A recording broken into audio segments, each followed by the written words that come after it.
হযরতে জাবির ইবনে সামুরা রাদিয়াল্লাহু তাআলা আনহু থেকে বর্ণিত, তিনি বলেন আমি একদিন আমার নবীজির মজলিসে বসা, আমার দয়াল নবীজি আমি জাবির ইবনে সামুরাকে বলতেছে, হে জাবির ইবনে সামুরা, তুমি কি জানো আমি নবীজি এখন যে দুইজন ছোট বাচ্চা দেখতেছি, এই ছোট বাচ্চাদের মধ্য থেকে কোন বাচ্চাটা দামি?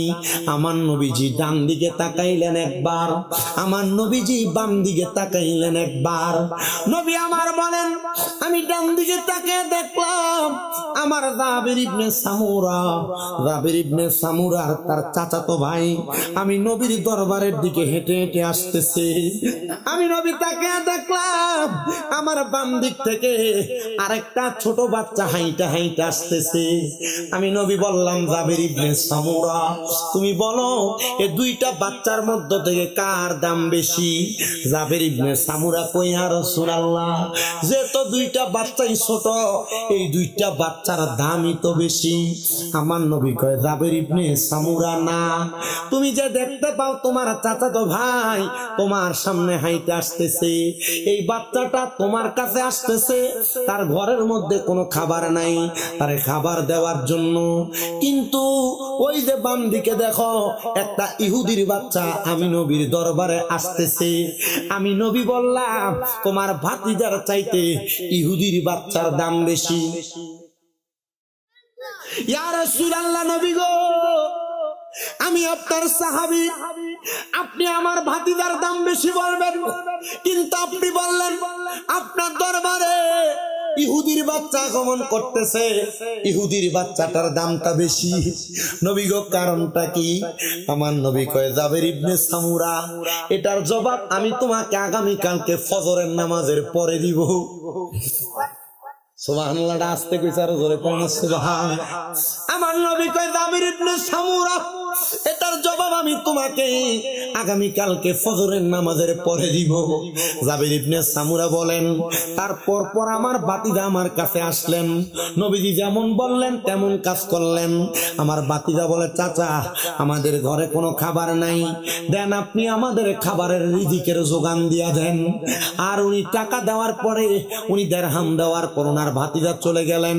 কেউ কেউ বলেন ওনাকে দুই চা পরিমাণ আটা দেওয়া হইল। 2 চা মানে বর্তমান বাজারে 2.5 কেজি করে 5 কেজি দেওয়া হয়েছে।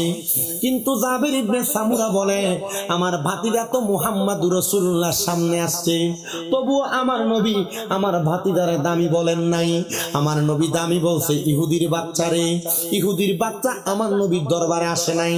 আমি তাকে দেখছি ইহুদির বাচ্চা নবীর দরবারের বাহিরে বাবে জিব্রাইল বরাবর দাঁড়ানো। বুঝে গেছেন না? উমরা করছেন আর কেটে কেটে একটু হাত তোলেন। বড় হজ করেন না, হাত তোলেন, অসুবিধা নাই, হাত তোলেন। উমরা করেন না, হাত তোলেন, হাত লম্বা করে তোলেন। বেটা, আপনার দাম আছে না, মক্কার লোকে আপনার হাত লাগছে, মদিনার দিকে আপনারা তাকাইছেন, আপনার দাম বেশি। মারহাবা পড়েন। এই যে আপনারা হজ করছেন, দাম আছে না, দাম আছে না? উমরা করার আগের জীবন আর এখনের জীবন পাল্টে গেছে গা। হজ করার পরের জীবন এখন কি দামি না কম দামি? বেশি দামি। মারহাবা কর। মদিনাতুল মুনাওয়ারার এবং জান্নাতুল বাকি এই দুইটার মাঝ বরাবর যে গেটটা আছে, এই গেটটার নাম হলো বাবে জিব্রাইল। এবার যারা বারবার মদিনাতুল মুনাওয়ারায় গেছেন, এ বাবে জিব্রাইল যে গেটটা আছে, এই গেটটা এবং আমার নবীর রওজা কন্যার বরাবর মাঝ বরাবর মদিনা শরীফের আশেপাশে এলাকার ছোট ছোট বাচ্চারা সে জায়গার মধ্যে কোরআন পড়ানো হয়। দেখছেন এডি? বড় সুন্দর জায়গা, বড় আরামের জায়গা। আমার নবীজি রাহমাতুল লিল আলামিন নবীজি এই দরজাটারে বাবে জিব্রাইল ঘোষণা দেওয়ার কারণ হইল, নবীজির দরবারে যখন হযরত জিব্রাইল আলাইহিস সালাতু ওয়াস সালাম আগমন করতেন, এই দরজা দিয়া আমার নবীজির কাছে আগমন করতেন। জোরে জোরে কোন সুবহানাল্লাহ। এই দরজার মধ্যে দাঁড়ায়া আমার দয়াল নবী রাহমাতুল লিল আলামিন নবীর কাছ থেকে অনুমতি নিতেন। 3 দিন অনুমতি নেওয়ার পর আমার দয়াল নবী ঘোষণা করেছেন, জিব্রাইল আপনি আমার দরবারে আসার সময় আর অনুমতির প্রয়োজন নাই। এরপর থেকে হযরত জিব্রাইল আমিন এই দরজা দিয়ে আসা যাওয়া করতেন, কিন্তু অন্য কোন দরজা দিয়ে যখন আমার নবীর কাছে আসতেন ওই দরজার মধ্যে দাঁড়ায়া থাকতেন। জোরে জোরে কোন সুবহানাল্লাহ। এই মদিনা শরীফে বাবে আবু বকর আছে, কুবা গেট আছে, মদিনা শরীফে বাদশা পাহাড় গেট আছে, যতগুলা গেট আছে বাজান, প্রত্যেকটা গেটে গেটে জিব্রাইল আমিন এসে দাঁড়ায়া থাকতেন। একদিন জিব্রাইল যখন বাবে আবু বকরের মধ্যে দাঁড়ায়, বাবে ওমর ইবনে খাত্তাবে ঢাকা দাঁড়ায়, বাবে কুবাতে দাঁড়ায়, আমার নবীর কাছে অনুমতির জন্য দাঁড়ায়। আমার নবীজি জিব্রাইলের দিকে তাকায় তাকায় মুস্কি মুস্কি হাসে। নবী আমার সর্বশেষ জিজ্ঞাসা করে, জিব্রাইল তুমি কেন মদিনা শরীফের মধ্যে প্রবেশ করো না, মসজিদে নববীর মধ্যে প্রবেশ করো না? জিব্রাইল কয়, নবী গো,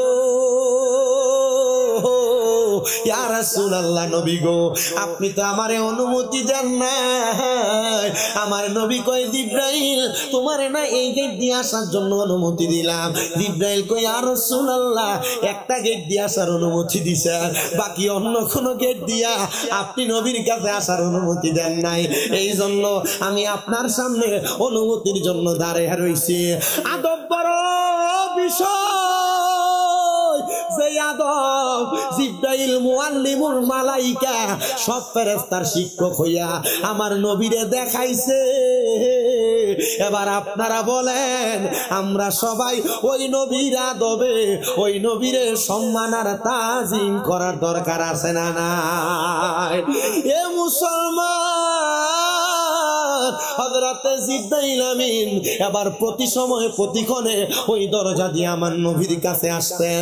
এমন টাইমে আমার নবী জবাব দেয়, জাবের ইবনে সামুরা, দেখো ইহুদির বাচ্চাটা বাবে জিব্রাইলের দরজায় দাঁড়ানো দেখছো নি? ইয়া রাসূলুল্লাহ দেখছি। বলে আগামীকালকে সকালবেলা তুমি তোমার জবাব পাইবা। আমার দয়াল নবীও চলে গেলেন নবীজির হুজরা মুবারকে। নবী যখন মা আয়েশা সিদ্দিকা রাদিয়াল্লাহু তাআলা আনহার হুজরা মুবারকে যাইতেন, আমার নবীজিরে 1 জন 2 জন 3 জন 4 জন সাহাবায়ে কেরাম আগায়া দিতেন।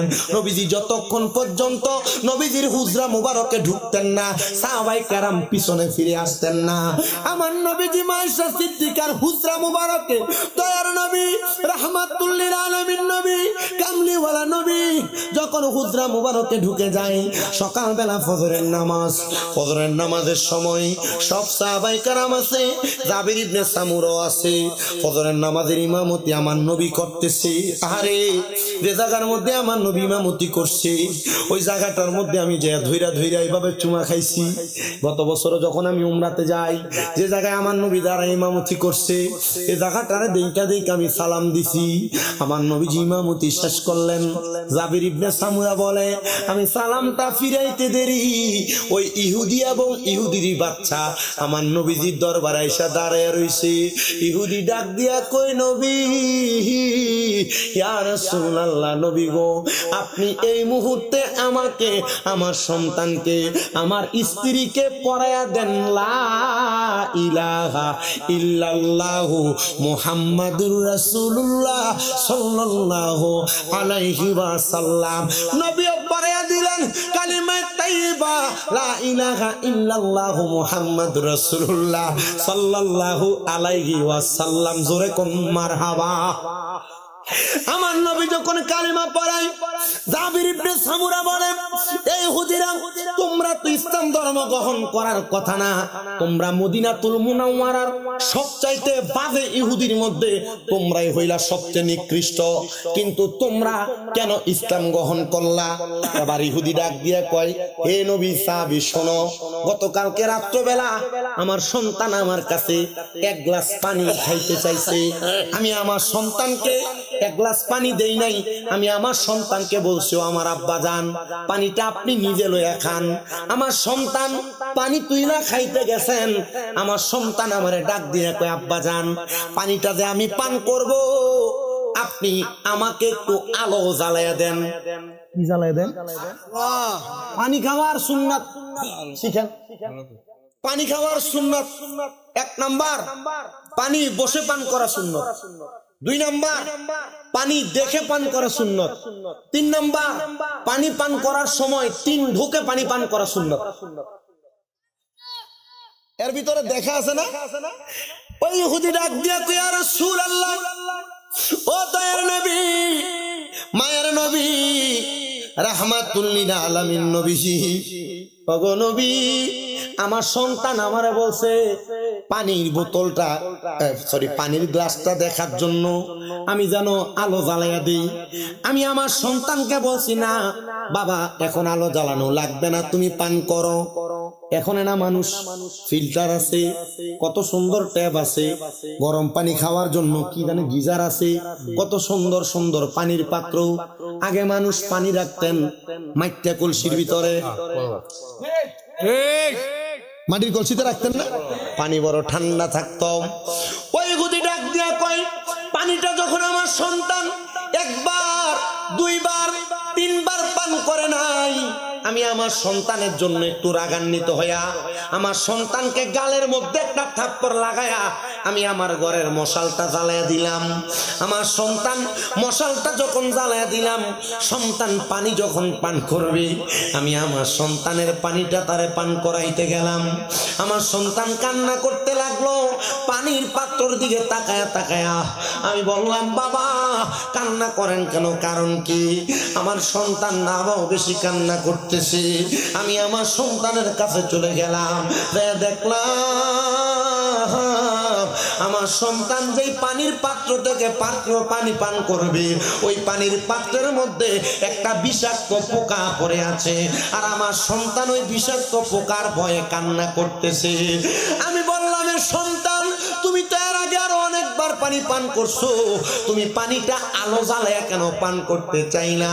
আমার সন্তান কয়, আব্বা জান, আমি এই কারণে পানিটাকে আলো জ্বালায়া পান করতে চাইছি, মুহাম্মাদুর রাসূলুল্লাহর দরবারে আমি মাঝে মাঝে গোপনে গোপনে লুকিয়ে লুকিয়ে আমি মুহাম্মাদুর রাসূলুল্লাহর দরবারে উনি কি বলে, উম্মতের কি শিখায় আমি শিখি।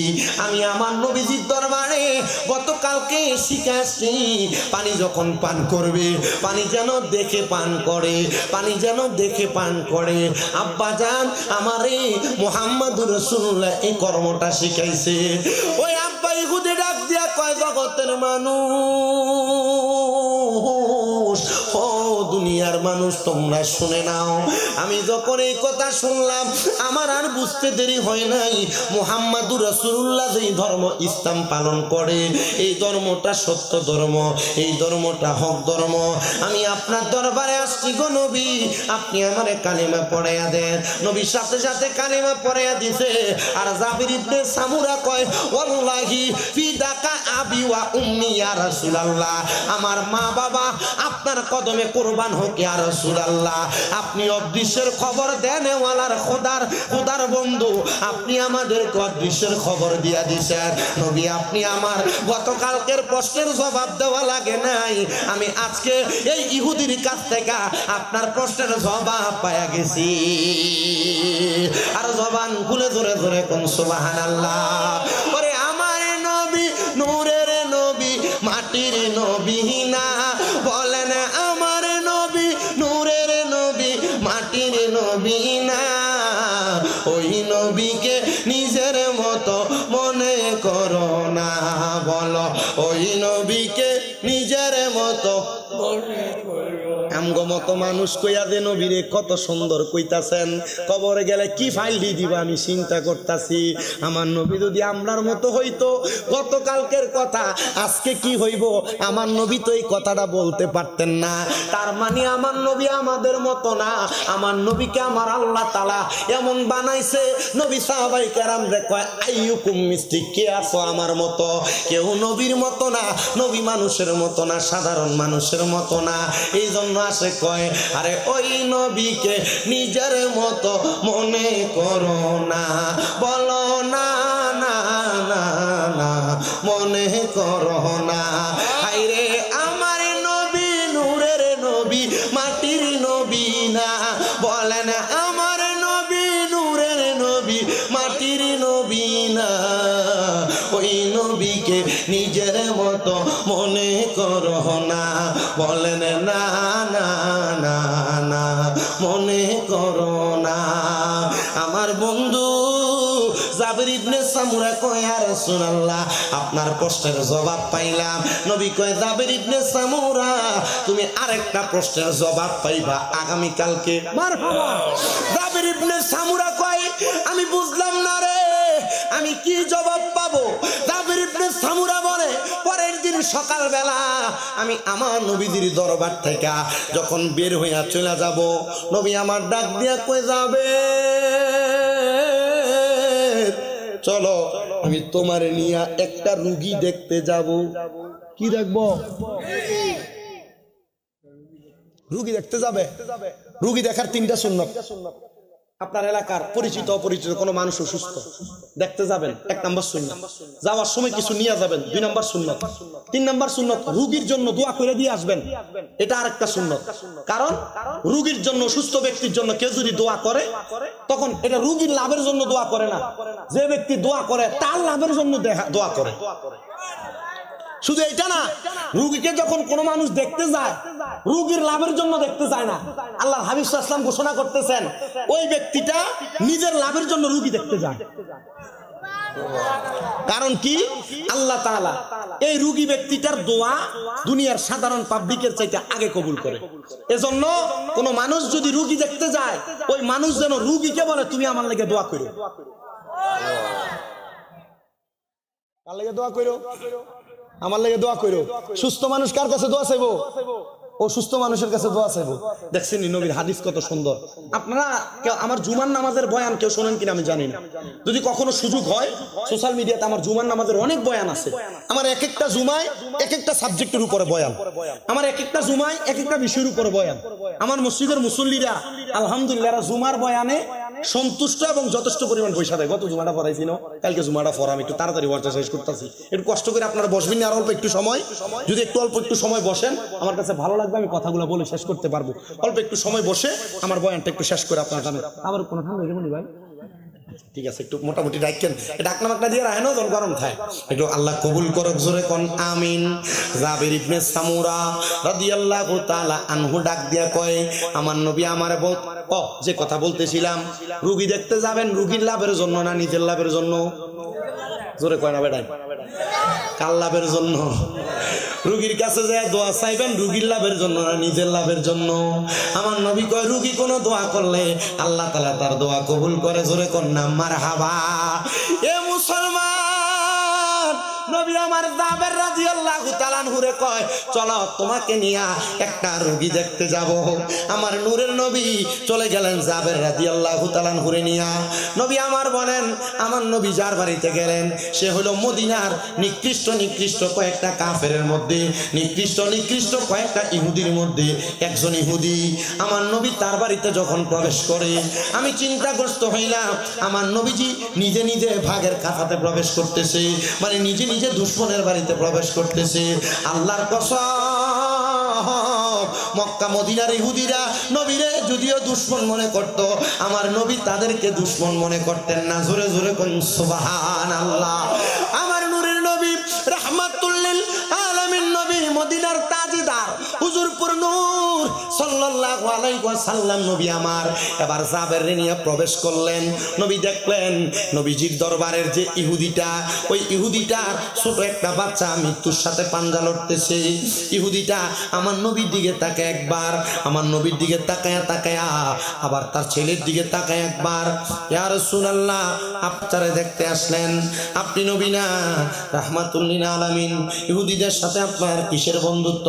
রাহমাতুল লিল আলামিন নবী ডাক দিয়ে কই, যাবেন এই যে ছোট বাচ্চা দেখতেছো, এই বাচ্চাটা আমি নবী দরবারে যাইতো লুকায়া লুকায়া, আমি নবী যা বলতাম, আমি নবীর দরবারে সাহাবায়ে কেরামরে যা শিখাইতাম, এই ইহুদির বাচ্চাটা সাহাবায়ে কেরামের মতোই জানে। ইয়া রাসূলুল্লাহ, আপনি কেন আসলেন? আমার নবীজি ছোট বাচ্চার দিকে তাকাইলেন, তাকে বললেন, আল্লাহ তাআলা তোমার উপর রহমত দান করুক। তুমি যদি আল্লাহ তাআলা রহমত থেকে বঞ্চিত না হইতে চাও, তুমি এই মুহূর্তে ঈমান গ্রহণ করো। ছোট বাচ্চা তার আব্বা চেহারার দিকে তাকায় একবার, নবীজি রাহমাতুল্লিল আলামিনের চেহারার দিকে তাকায় একবার, তার আব্বার দিকে তাকায় একবার, নবীজির চেহারার দিকে তাকায় একবার। আপনারা বলেন নবীজির চেহারা মুবারকের ভিতরে আল্লাহ তাআলা অদৃশ্যের মুজিজা দান করছে কি করে নাই? নবীজির চেহারা দেখলে ইহুদিরা নবীরে মারতে এসে ইসলাম ধর্ম গ্রহণ করতেন। মারহাবা কোন। আমরা তেমন একজন নবীর উম্মত রে বাবাজিরা, বন্ধুরা। ইহুদির বাচ্চাটা যখন তার আব্বার দিকে তিনবার তাকায়, আমার নবীজির চোখের সামনে ইহুদি ডাক দিয়া কয়, এ সন্তান মুহাম্মাদুর রাসূলুল্লাহ যা বলে মুহাম্মাদুর রাসূলুল্লাহর কথা সত্য। সন্তান বলে, ইয়া রাসূলুল্লাহ আপনি এই মুহূর্তে আমারে পড়ায়া দেন লা ইলাহা ইল্লাল্লাহু মুহাম্মাদুর রাসূলুল্লাহ। সাথে সাথে নবীজির জবান মোবারকে কালিমা পড়েছে। আমার নবী কয়, শুধু বাচ্চাটা কালেমা পড়ে নাই, ওই ইহুদিটাও কালেমা পড়েছে। এই বাচ্চা যেমন ভাবে ইসলাম ধর্ম গ্রহণ করে জান্নাতি, ইহুদি কালেমা পড়ে ইহুদিটা তেমন ভাবে জান্নাতি। ইয়া রাসূলুল্লাহ কেন গো? বলে বাচ্চাটার জীবনে এমন কোন নেক আমল তো করে নাই, শুধু আপনার জবানে কালেমা পড়েছে, সাথে সাথে ইন্তেকাল করেছে। আমার নবী কয়, সে ঈমান আনার আগে আমি নবীর কাছে যে ইলম অর্জন করেছে, এই ইলম তার জন্য কোনো কাজে আসে নাই। আল্লাহর কসম, ওয়াল্লাহি বিল্লাহি তাআলা, আল্লাহর কোরআন নবীর হাদিস শিখার কারণে সে যখন ঈমান আনয়ন করেছে, ঈমান আনার পরে তার ইলমটা তার ঈমানের জন্য, তার জান্নাতের জন্য নাজাতের ফয়সালা হয়ে গেছে। খোদার কসম করে বলি রে বাবা, এই কালীপুর নূরে মদিনা ইসলামিয়া হাফিজিয়া মাদ্রাসা, এতিমখানা মাদ্রাসায় যাদের সন্তান, যাদের নাতি, যাদের ভাতিজা, যাদের ভাগিনা এরা পড়ে, আপনি যদি এলেম অর্জন নাও কইরা থাকেন, এদের এলেমের কারণে আপনি আমার আল্লাহর কাছে মাফ পাইয়া যাবেন। সন্তানেরা যারা এখানে বসে আছে, অনেকের নাতিরা বসে আছে, আল্লাহর কসম করে কইরে দাদা ভাইরা, আপনাদের নাতিগুলার দোয়ার বরকতে আল্লাহ আপনাদেরকে মাফ করে দিবে। যারা মা বোনেরা শুনছো, হে আমার মা, আমি চাই না গো কালীপুর এলাকার, পাতাইরা এলাকার, শিবপুর এলাকার, আশেপাশে এলাকার কোনো মা জাহান্নামে যাক। আমি চাই প্রত্যেকটা মা বোন যেন জান্নাতে যায়। মা গো, তুমি তোমার একটা সন্তানকে নবীর মাদ্রাসায় পড়ায়ো।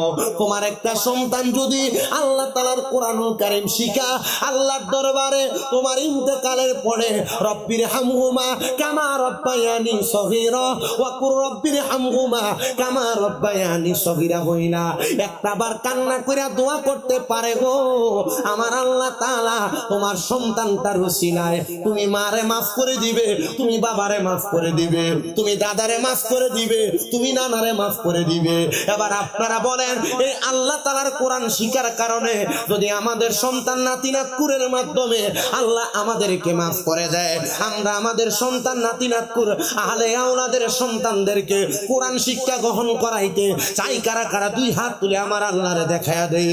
আল্লাহ কবুল করেন, জোরে বলেন আমিন। আল্লাহু আকবার। তাকবীর, আল্লাহু আকবার, নারে রিসালাত, ইয়া রাসূলুল্লাহ, জোরে বলেন মারহাবা।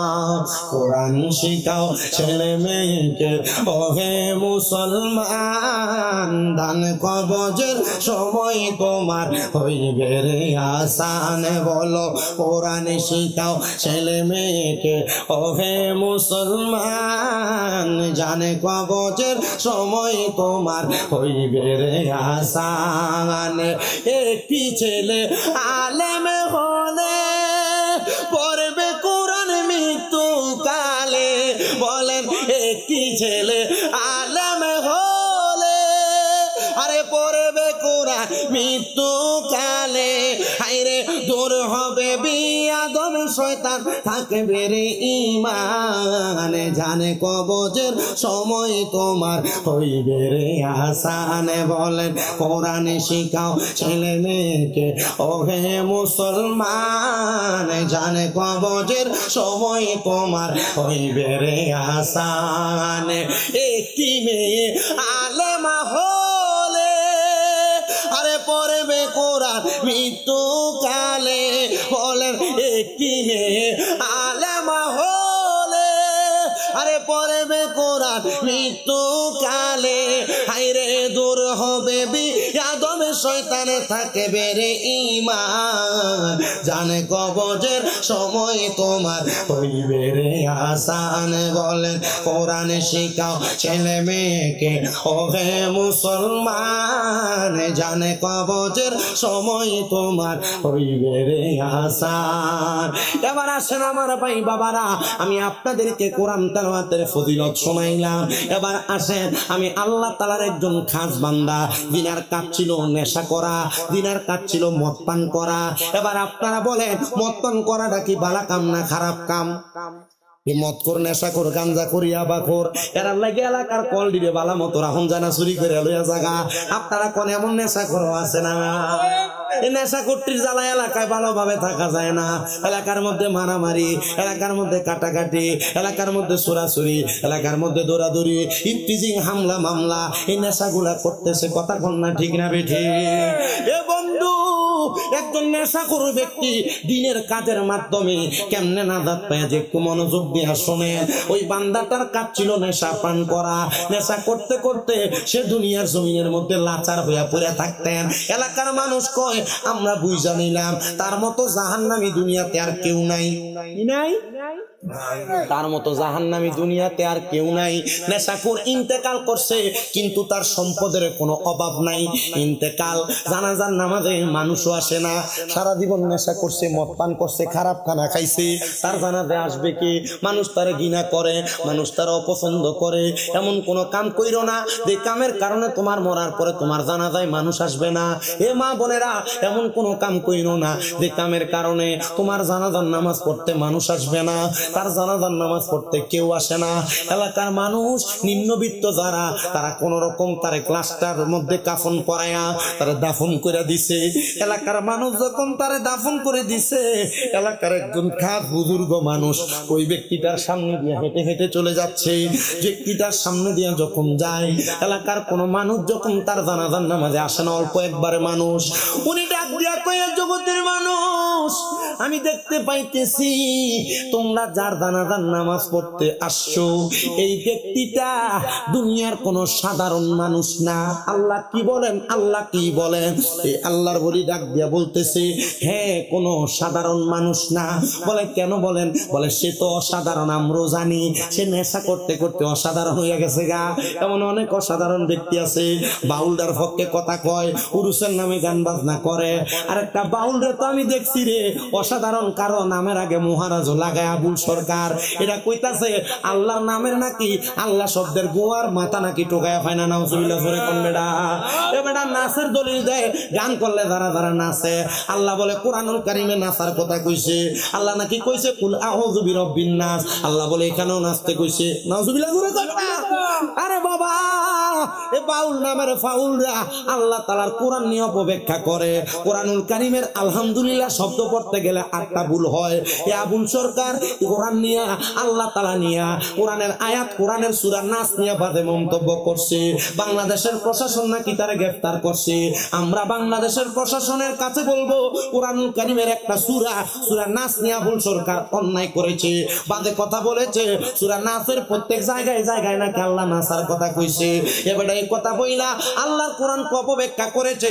আপনারা প্রশাসন এমন একটা আবুল সরকারের মতো বাউল নামের ফাউলডারে যদি জিব্বা কাইটা দেয়, খোদার কসম কোরআন নিয়ে বাজে মন্তব্য করার ক্ষমতার সাহস আর কেউ পাবে না। কথা কোন ঠিক কিনা? এক কইতাছে কুল আউযু বিরাব্বিন নাস মালিকিন নাস ইলাহিন নাস মিন শাররিল ওয়াসওয়াসিল খান্নাস আল্লাযী ইউওয়াসউইসু ফি সুদুরিন নাস মিনাল জিন্নাতি ওয়ান নাস। আল্লাহ নাকি এই সূরার সব জায়গায় জায়গায় শুধু নাসার কথা বলছে। ধরে কয় না তো নাউজুবিল্লাহ। হ্যাঁ, এরা আবার দেখবেন সুন্দর দুতরা নাচের ভিতরে লইয়া আলেমরা ডাক দেয়, ও মৌলবীরা, শরীয়তের মোল্লারা, জুতা দিয়ে দাঁত ফালায় দনে বেদবরারে। কারণ এরা নাউজুবিল্লাহ ভালো মতো পড়তে পারে না। এরা আলেমরা চ্যালেঞ্জ করে, এরা মুনাফিক, এরা বেঈমান, এদের গান শুনতেও যাবেন না। যারা এমন গান করে এদের সাথে সম্পর্ক রাখা যাবে না। এরা মুনাফিক, এরা বেঈমান, এরা কাযযাব। ডান হাত তুলে বলেন ঠিক না বেঠিক? এক তাকবীর!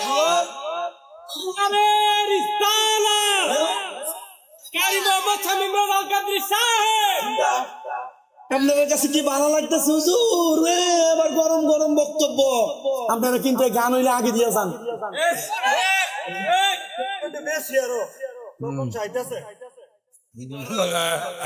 অভিযোগ লাগাই দিছে। আল্লাহর গজব আপনারা নিজেরাই আনতেছেন। আপনাদের কি কষ্ট দিচ্ছে নাকি? আল্লাহর লানত আপনারা ডেকে আনতেছেন। আপনাদের কাছে এতটুক আবদার জানাই আব্বাজি, পর্দার আলের মা বোনেরা, দুনিয়াতে যা করেন আর না করেন আল্লাহ তাআলার জাহান্নাম ডাইকা আইনেন না, আল্লাহ তাআলার আযাব ডাইকা আইনেন না। এলাকাতে এত সুন্দর কোরআনের বাগান, এই কোরআনের বাগান কালীপুর নূরে মদিনা ইসলামিয়া হাফিজিয়া মাদ্রাসা, এতিমখানা মাদ্রাসা, আরে যদি না থাকতো, এই মাদ্রাসার ছাত্ররা যদি কোরআন পড়ে পড়ে এলাকাতে রহমত না আনতো, এমন কালীপুর বহু আগে ডুবে যেত না।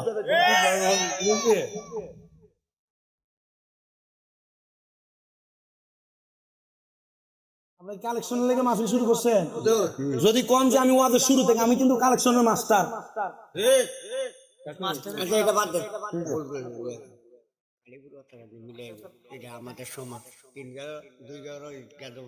বুঝছি না কি দেখছেন? আমি তো এটা আলাদা করছি না, মিলে ওই ফতেরকান্দির কেটা কেটা আছেন, একটু হাত তোলেন। ফতেরকান্দি বাড়ি কার কার? হাত তোলেন।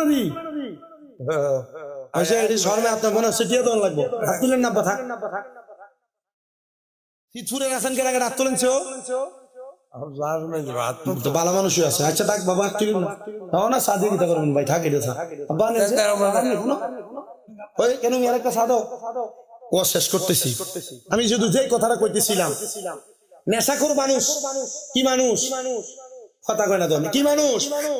বহুত বাউলে দেখেন, এটা কাক ব্যাঙ্গে জিব্বাত না ডাললে গলার বলে সুরে কথা কয় না দি। এটা খবর আমার কাছে আছে। হোমনা এলাকার মোটামুটি এলাকা বেশিরভাগ, আমার মনে হয় বেশিরভাগ নাই, মোটামুটি বেশিরভাগ এলাকাতে মাহফিল করে লেছি না রে। আমার মোটামুটি হোমনা এলাকা খানা আস্তে আস্তে শেষ হইতেছে, আমি বুঝতেছি। তবে না, হোমনার মানুষের পরিমাণ মহাব্বত করে, এখনো পর্যন্ত ডেট যে খালি নাই। এখন নতুন করে শুরু হয়েছে। হুজুর ঠিক আছে, 10টার দিকে যেতে হইতো না, এসার পরেও লাইনটা একটু করে দেন। মার হাওয়া কয় না তো, না না, এটা আমার কথা না।